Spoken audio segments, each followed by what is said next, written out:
오늘 함께 나눌 말씀은 창세기 31장 1절로 3절입니다. 창세기 31장 1절로 3절 말씀을 저희가 한 목소리로 함께 읽도록 하겠습니다. 시작. 야곱이 라반의 아들들이 하는 말을 들은즉 야곱이 우리 아버지의 소유를 다 빼앗고 우리 아버지의 소유로 말미암아 이 모든 재물을 모았다 하는지라. 야곱이 라반의 안색을 본즉 자기에게 대하여 전과 같지 아니하더라. 여호와께서 야곱에게 이르시되 내 조상의 땅 내 족속에게로 돌아가라. 내가 너와 함께 있으리라 하신지라. 아멘. 오늘은 4월의 마지막 오후 찬양 예배입니다. 그래서 그동안 나누었던 4월의 말씀들을 한번 정리해 보도록 하겠습니다. 첫째 주에는 저와 함께 이삭의 가정에 대해서 나눴습니다. 하나님께서 분명히 계획하시고 이끄심으로 그 가정을 이루어 주셨음에도 불구하고 그 가정에 뭐가 있습니까? 문제가 있더라는 거예요. 그런데 문제만 있습니까? 문제만 있는 것이 아니라 방법이 있더라는 거예요. 기도할 수 있었습니다. 기도했더니 그에 합당한 열매가 열리게 되었습니다. 그래서 하나님이 사랑하시는 가정에 문제가 있으나 방법이 있고 열매가 있더라 하는 것이 첫 번째 주의 말씀이었습니다. 두 번째 주에는 김성민 목사님과 함께 하나님을 속이려고 시도했던 사람들에 대해서 나누었습니다. 이삭, 그의 첫째 아들 에서, 그리고 아내 리브가 둘째 아들 야곱은 각각의 방법으로 하나님을 속이려고 했다는 거예요. 이삭은 어떻게 속이려고 했습니까? 하나님의 뜻을 알면서도 불순종하려고 했죠. 리브가는 어떻습니까? 눈이 어두운 남편의 약점을 이용해서 하나님 없는 것처럼 본인이 원하는 걸 취하려고 했죠. 에서는 어떻습니까? 하나님께서 주신 장자권을 소홀히 여겼다는 거예요. 야곱은 어떻습니까? 어머니의 뜻이니까 하면서 그냥 못 이기는 척하고 따라갔다는 거예요. 김성희 목사님의 설교를 통해서 우리가 분명히 알게 된 것은 하나님을 속이려고 하는 것이 굉장히 다양한 모습으로 나타난다는 거예요. 하나님, 저는 아닙니다. 저는 그러려고 안 했습니다. 이것만 하나님을 속이는 것이 아니라 불순종, 주님의 말씀에 따르지 않는 것, 알면서도 모른 척하고 지나가는 모든 것이 하나님에 대한 거짓말이다, 속입니다. 그런데 하나님을 속이려고 하면 이에 대한 책임은 반드시 져야 된다라고 하는 걸 이삭의 가정을 통해서 우리가 나눴습니다. 지난주에는 최도재 목사님과 베델에 대해서 나눴습니다. 이삭이 큰 위기를 경험할 때마다 하나님은 베델을 통해서 그 문제들을 해결해 나가신다는 거예요. 그런데 감사한 것은 하나님께서 우리에게도 베델을 주셨다는 겁니다. 억울할 때 갈 수 있는 곳이 베델이라는 것을 생각할 때 우리에게 베델은 어디입니까? 예배당이라는 거예요. 얼마든지 예배당에 와서 울면서 기도하고 울면서 주님의 이름을 부를 수 있다는 겁니다. 길거리에서 혹은 다른 장소에서 울면서 소리치면 그 사람은 이상한 사람이지만 교회에 나오면 어떻게 됩니까? 아, 위에서 기도해 줘야 되는 상태구나. 저 사람은 믿음이 좋은 사람이구나. 이렇게 생각이 된다는 거예요. 또한 베델이 굉장히 복잡했다가 아주 심플해지는 장소라고 하는 것을 생각할 때 우리에게 예배는 어디입니까? 우리에게 베델은 어디입니까? 예배라는 거예요. 예배 전에는 매우 복잡했다가도 하나님의 말씀을 듣고 하나님의 뜻을 생각하는 가운데에서 매우 심플해지죠. 그래서 예배가 베델입니다. 또한 하나님이 여기에서도 함께 하시는구나, 하나님이 나에 대해서 가지고 계신 뜻은 이것이구나 라고 하는 것을 분명히 알게 되어지는 것이 베델이라면 우리의 삶의 자리는 다 베델이 될 수밖에 없다는 거예요. 그래서 교회가, 예배가, 삶의 자리가 베델이다. 이게 지난주에 나누었던 말씀입니다. 여러분, 피곤하시지만 마지막 주에 나오신 건 참 잘한 겁니다. 마지막 주만 나오셔도 엑기스는 다 들으신 겁니다. 이제 마지막 주까지 잘 완주를 한번 해보도록 하겠습니다. 야곱이 베델에서 하나님 경험하고 이제 외삼촌이 있는 밧단 아람으로 가서 생활을 하는데 생활한 지 20년 됐습니다. 그런데 생각해 보면 감사한 게 너무너무 많다는 거예요. 한번 읽어볼까요? 창세기 30장 42절로 43절 읽어볼까요? 함께 읽습니다. 시작. 약한 양이면 그 가지를 두지 아니하니 그렇게 함으로 약한 것은 라반의 것이 되고 튼튼한 것은 야곱의 것이 된지라. 이에 그 사람이 매우 번창하여 양떼와 노비와 낙타와 나귀가 많았더라. 아멘. 야곱이 빈손으로 왔죠. 그런데 외삼촌 라반은 얼마나 지독한지 라헬이랑 결혼하려면 7년 동안 그냥 일을 해라. 그리고 7년 동안 일을 하고 결혼식을 하고 다음날 보니까 언니입니다. 그래서 7년 동안을 또 무료로 일을 합니다. 14년 동안은 입에 풀칠만 했다는 거예요. 그리고 그 뒤로도 품삯을 정하는데 조금만 유리한 것처럼 느껴지면 품삯의 기준을 하루가 멀다고 바꿨다는 겁니다. 그러니까 재산이 모이기가 쉽지 않은 거예요. 그런데 놀라운 것이 있습니다. 6년 동안 재산을 모았을 뿐인데 그의 재산이 라반을 넘어서더라는 거예요. 왜 그렇습니까? 믿음을 가지고 노력했을 때 그 노력 위에 하나님께서 은혜를 부어주셨다는 거예요. 여러분, 노력하지 않으면 절대로 하나님께서도 은혜 부어주시지 않습니다. 노력하지 않으면서 하나님께서 붙여주시겠지, 하나님께서 열어주시겠지, 하나님께서 해결해 주시겠지, 천만의 말씀입니다. 그건 하나님에 대한 우매한 믿음이라는 거예요. 하나님께서는 노력하는 자와 함께 하십니다. 끊어내야 되는 것들을 끊어내기 위해서 죄와 지독하게 싸울 때 그에게 거룩함도 주시고 성결함도 주신다는 거예요. 반면 하나님께서 함께 하시지 않으면 아무런 노력도 열매 맺지 못한다는 거예요. 뭐라고 말씀하십니까? 주님이 함께 하시지 아니하시면 파수꾼의 경성함이 허사로다 얘기하지 않습니까? 하나님께서 성을 세워주시지 아니하시면 성을 세우려고 하는 노력이 허사다라고 말하지 않습니까? 그러니까 노력 위에 주님의 은혜가 더해졌을 때 열매가 열리더라는 거예요. 그래서 야곱의 믿음에 그리고 절실한 노력이 하나님의 은혜를 더하셔서 그가 너무너무 넉넉하게 되었습니다. 그런데 여러분, 넉넉한 게 좋은 겁니까? 궁핍한 게 좋은 겁니까? 꿔주면서 사는 게 좋은 겁니까? 아니면 꾸면서 사는 게 좋은 겁니까? 그렇죠? 너무 당연한 걸 물어보니까 분명히 함정이 있다, 이거 걸리면 안 된다 하고 대답을 못 하시는데 함정 없습니다. 그럼 이렇게 물어보겠습니다. 꿔주는 삶을 살고 싶으십니까? 꾸면서 살고 싶으십니까? 저도 꿔주면서 살고 싶습니다. 넉넉한 삶을 살고 싶습니다. 신명기 28장 12절을 보면 주님의 말씀을 온전히 지키는 자에게 주어지는 복 중에 하나가 꿔주면서 사는 삶입니다. 얼마나 감사합니까? 그런데 여러분, 성경을 보면 이 넉넉해지는 거, 없다가 넉넉해지는 건 좋은 건데 이게 또 마냥 좋지는 않더라는 거예요. 한번 읽어볼까요? 오늘 보면 1절 2절 함께 읽겠습니다. 시작. 야곱이 라반의 아들들이 하는 말을 들은즉 야곱이 우리 아버지의 소유를 다 빼앗고 우리 아버지의 소유로 말미암아 이 모든 재물을 모았다 하는지라. 야곱이 라반의 안색을 본즉 자기에게 대하여 전과 같지 아니하더라. 아멘. 재산이 늘어난 건 좋은데 그것 때문에 시세 많은 사람이 생기더라는 거예요. 그래서 특히 라반의 아들들이 뭐라고 얘기를 하고 다니냐면 야곱이 우리 아버지의 재산을 부정한 방법으로 훔쳤다, 그래서 부자가 된 거다, 이건 말도 안 되는 거다 하면서 소문을 막 내고 다니는 거예요. 얼마나 속상합니까? 전에 하지 않았던 고민, 전에 느끼지 않았던 속상함 아니겠습니까? 그런데 라반을 봤더니 라반도 그렇게 생각하는지 안색이 전과 같지 않은 거예요. 여러분, 너무너무 힘들고 어려운 일이라는 거예요. 물질이 늘어나는 건 좋은 일인데 물질이 늘어남으로 인하여서 전에 없던 고민도 생기더라라고 하는 것이 오늘 본문의 내용입니다. 그런데 이러한 일은 이전에도 있었습니다. 기근을 만나서 아브라함이 가족들과 함께 애굽으로 내려가거든요. 내려가면서 걱정을 합니다. 아이고, 내 아내가 너무너무 아름다운데 내 아내를 차지하기 위해서 나를 죽이면 어떡하지? 솔직히 그 부분을 읽으면 기가 막히죠. 나이가 꽤 많으신 걸로 알고 있는데 설마 아브라함 자기 눈에 안경인지 모르고 이러는데 실제로 바로가 마음에 들어하는 거예요. 그래서 후궁으로 들이기 위해서 꽤 일을 진척시킵니다. 어느 정도까지 진척이 되냐면 날짜도 잡고 결혼식을 위해서 지참금을 가족들에게 준 거예요. 그래서 오빠라고 알려진 아브라함에게 상당한 물질을 주었습니다. 날짜는 다가오는데 방법이 없는 거예요. 어떻게 하나 고민하는 겁니다. 얘기했다가는 죽습니다. 왜냐하면 왕을 능멸했거든요.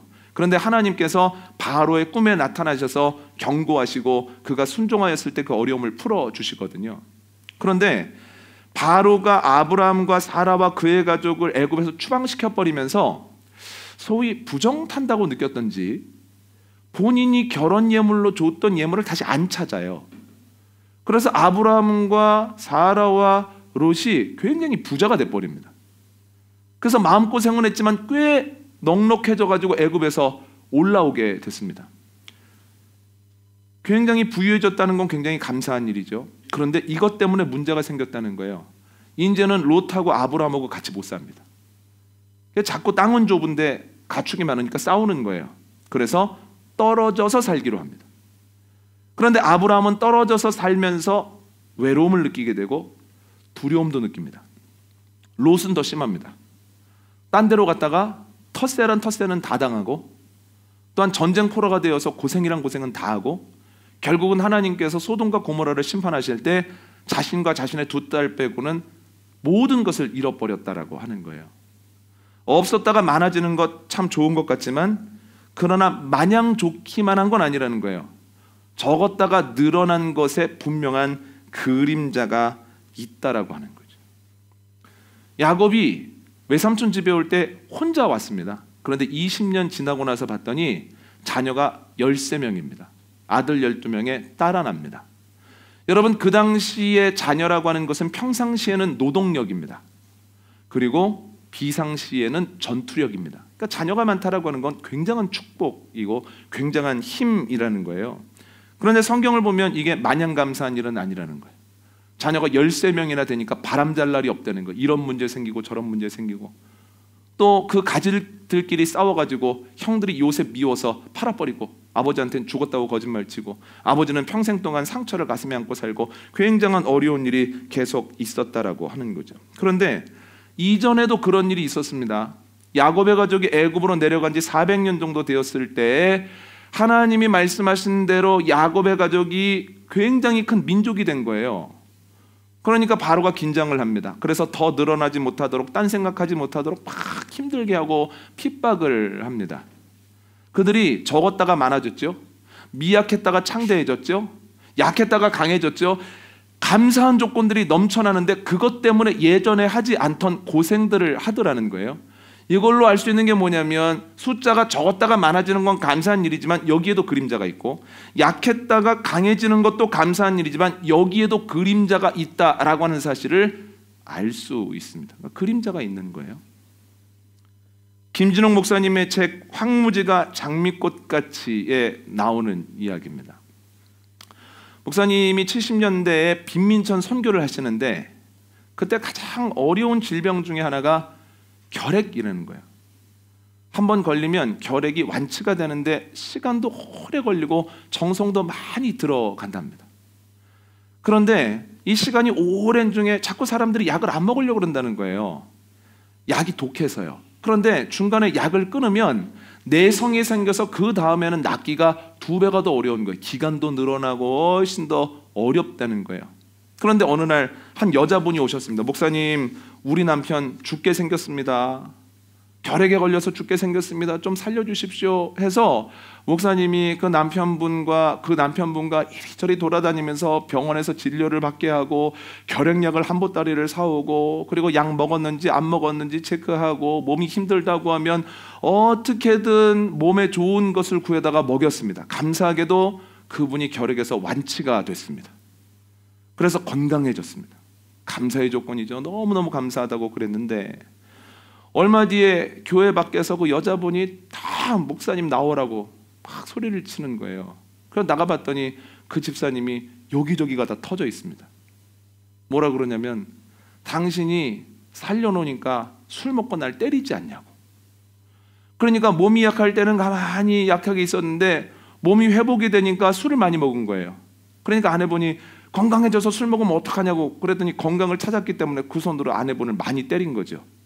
그래서 그 가정이 점점 어려워지고 기막힌 일을 경험했던 사건이 그 책에 나와 있습니다.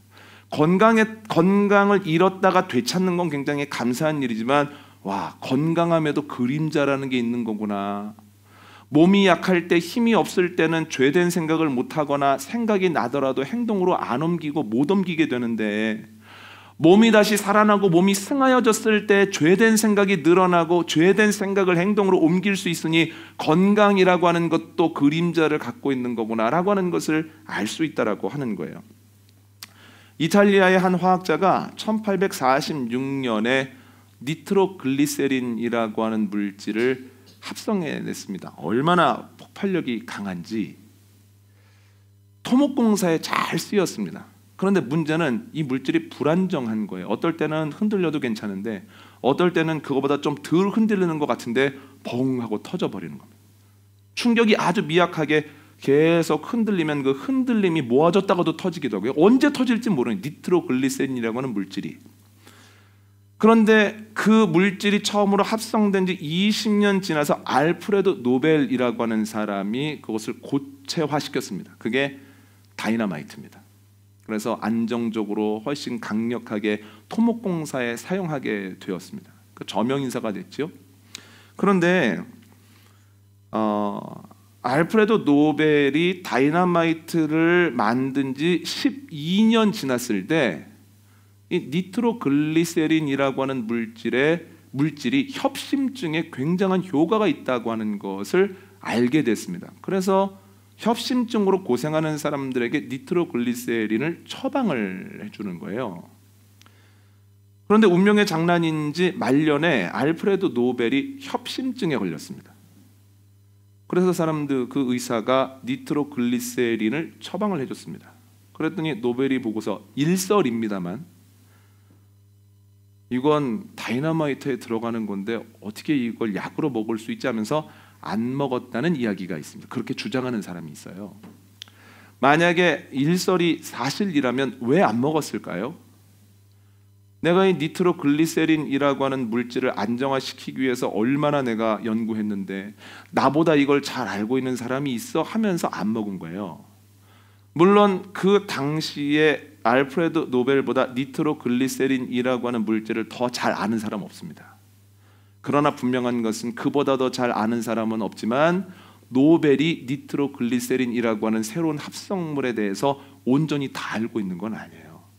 제가 무슨 말씀드리고 싶은 거냐면 지식은 굉장히 중요한 겁니다. 그러나 지식에도 그림자가 있더라는 거예요.